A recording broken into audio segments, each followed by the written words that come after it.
کمربند مشکی و لباس کاراته و چه سربند جذابی. چه خبره بودی جون؟ آها، کلاس کاراته ثبت نام کردی. بعد این همه ورزش چرا کاراته؟ که اینطور. آها، بچه ها سلام. از وودی دارم میپرسم چرا کلاس کاراته ثبت نام کردی؟ میگه وقتی داستانو بخونی متوجه میشی. منم میخوام داستان امشبو براتون بخونم که راجع به یه پسر بچه بازیگوشیه که فکر میکنه همه جا هیولا وجود داره. واقعیتشه بخواید من اصلا هیولاها رو باور ندارم. مثلا چطور ممکنه که یه هیولایی وجود داشته باشه؟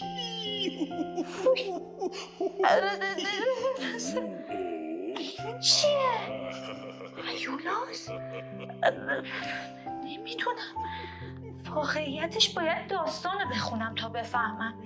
بذارید براتون بخونم. پسر بچه ما داستانو اینجوری برامون شروع کردش. همه جای خونه ما هیولا هست، اما وقتی مامانم هست اونا همشون قایم میشن. اما وقتی من خودم تنهام همشون پیداشون میشه. نگاه کن، دوتاشون الان اونجا وایساده داره نگاه میکنه. یکیشم این زیره، یکی هم پشت سر منه. خیلی میترسم الان بپرن بیرون. اما بابا میگه پسر جون اشتباه میکنی، هیچ هیولایی نیست. اما من بهش میگم مگه میشه؟ این همه هیولا من دیدم، تو انباری، تو حموم، تو اتاق خواب، همه جا هست.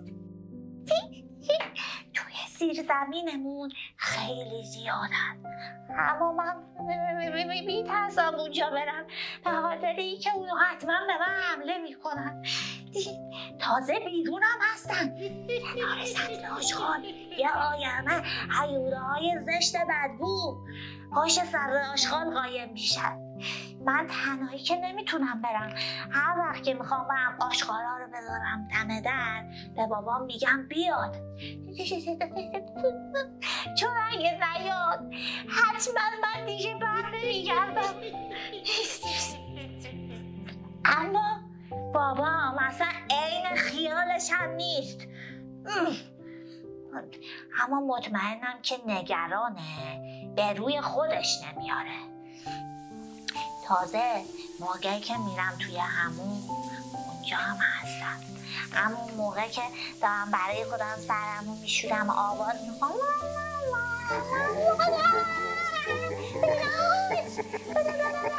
پشت پرده حمومه، از اون زشتان داره نگاه میکنه.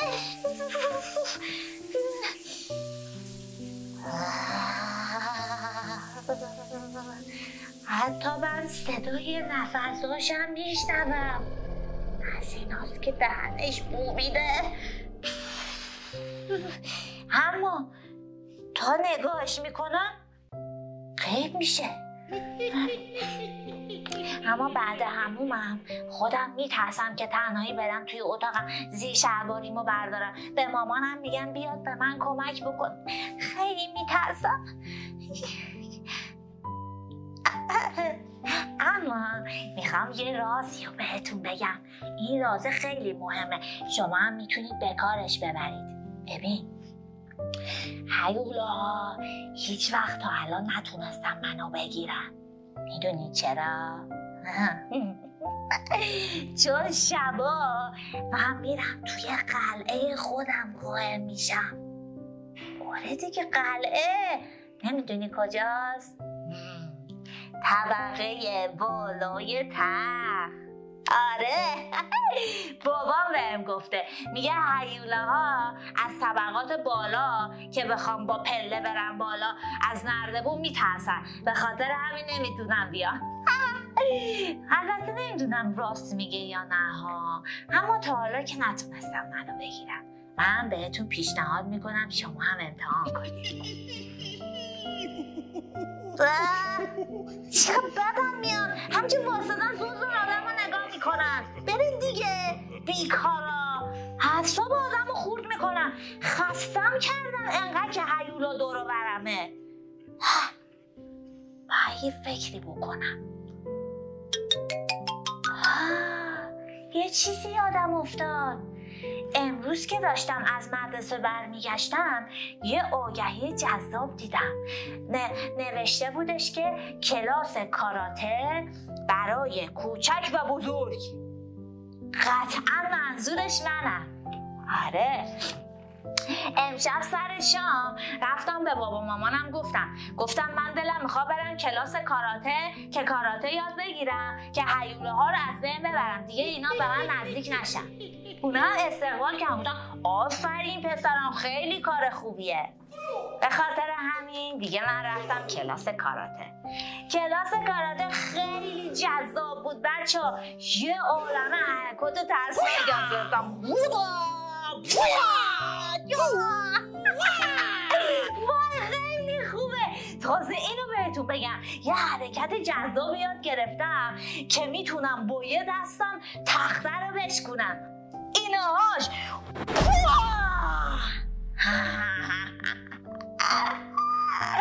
حال کردی؟ خوشم میاد این موقع یه هلولا اینجا بود که میدید حالش جا میومد ببینه با کی طرفه. تازه امتحان واقعی من امشب بود که به بابام گفتم بابا لازم نیست تو اصلا بیای با من که زباله رو ببری دم سر، من خودم میخوام تنهایی برم. نه ترسیا، من اینجا دوباره تو. کیسه زباله رو آوردم و گذاشتم بغل سر. یه نگاهی کردم دیدم که جمعشون جمعه. منم یه دونه از اون حرکات کاراته‌ای جذابم و انجام دادم و یه ضربه محکم زدم به سر داشتگاه. بکنم درست زدم بعدم. به خاطر اینکه هیچ کدومشون در نیومدن. چیه؟ بیاید دیگه، چرا روتونه کردین اون وقت؟ حالا هر شب زول میزدن ها، الان نتونستن، ترسیدن. تازه موقع حموم کردنم رفتم تو حموم، داشتم خواستم آواز بکنم، احساس کردم پشت پرده است. اومدم یه دونه ضربه کاراته‌ای هم زدم به پرده. هیولای پشت پرده ناپدید شد. فکر کنم خورد به کلش. وای خیلی خوبه خیلی خوبه. حالا هم اومدم توی اتاقم میگم هیولاها سرشونم بیرون نیاوردن. ترسوا کجایید؟ بیاید دیگه. تازه میخوام امشب بخوابم طبقه پایین تخت. میخوام صدا مدا نیادا، میخوام راحت بخوابم. فهمیدی یا نه؟ هیچی نمیگم. ترسیدن. فردا میخوام برم توی زیر زمین. یادتونه که گفتم یه عالم هیولا وجود داره. بیا دیگه، بیا. ای همچین اومدم اینجا فکر نکنم میتونم واسه خودشون هیولاهای پایین ول بگردن. من اینجا هیچکی نیومد. میدونی چیه؟ من دیگه تصمیم خودم رو گرفتم. تصمیم گرفتم که دیگه هر روز برم کلاس کاراته. من کمربند مشکی بگیرم. میخوام وقتی که بزرگ شدم بشم شکارچی حرفه‌ای هیولا. به خاطر همین دیگه اگه همه جای دنیا هیولا قایم شده باشه دیگه من عین خیالمم نیست.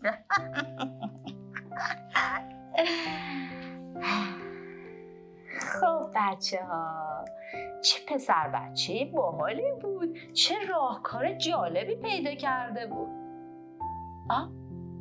اوه بچه ها، الان فهمیدم که وودی برای چی لباس کاراته پوشیده بود. میگو وقتی داستانو بخونی متوجه میشی. ای ناقلا.